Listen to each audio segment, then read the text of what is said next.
You walk past someone sitting on the sidewalk almost every day. You don't look twice, your brain has already decided this person doesn't matter to your story. But what if they were one phone call away from changing everything? What if the line between you and them was thinner than you think? This is the story of a man who lived on the streets of Seoul for 6 years. His name was Park Jin-ho. And one cold morning in winter, his life turned into something almost nobody believes is real, until you look at the numbers behind it. Jin-ho wasn't always poor. He ran a small electronics repair shop. Business was steady. Nothing special, but enough.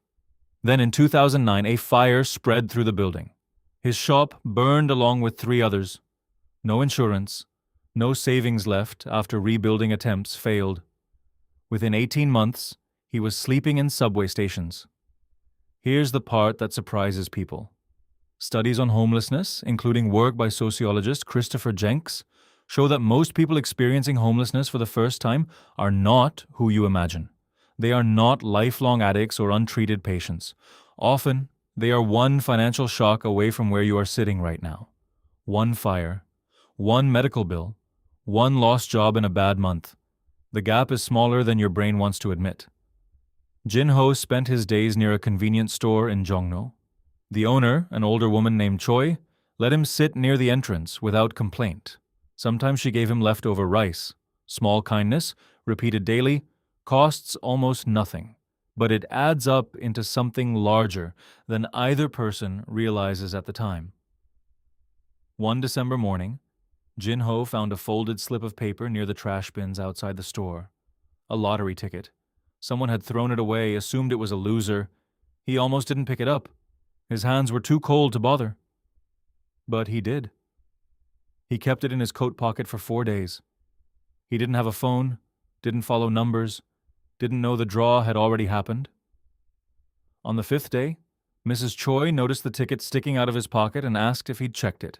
He hadn't. She scanned it with her store's machine, mostly out of curiosity. The machine made a sound neither of them recognized.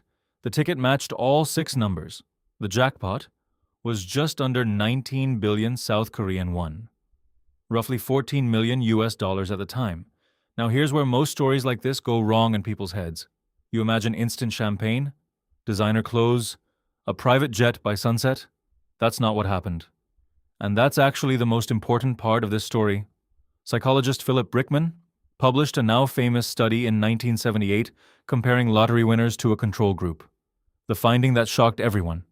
A year later, lottery winners weren't significantly happier than people who had won nothing at all. Some were less happy. Sudden wealth doesn't rewrite who you are. It just turns up the volume on what was already there. Jin-ho's first move wasn't a yacht, it was breakfast. A real one. Sitting down at a small restaurant 2 blocks from where he used to sleep. He ordered the same soup he used to make for his daughter, back when he had a shop and a home and a Tuesday morning routine that felt permanent. Why does this matter? Because your brain doesn't actually crave money.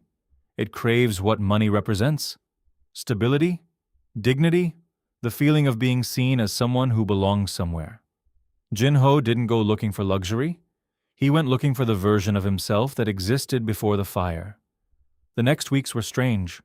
Korean lottery winners can choose to remain anonymous, and Jin-ho did. He told almost no one.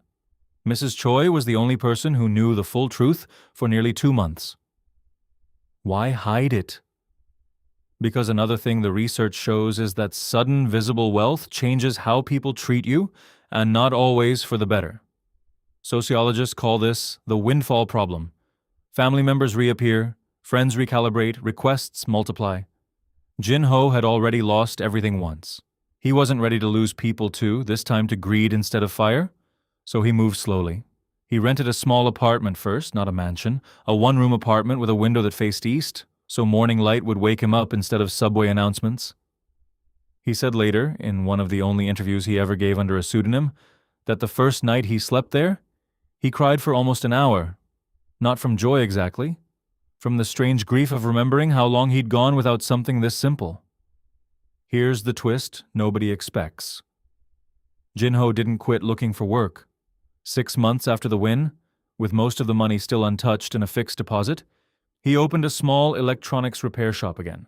Same trade, same kind of storefront, Smaller than his first one, but his. Why would a man with $14 million fix broken phone screens for a living?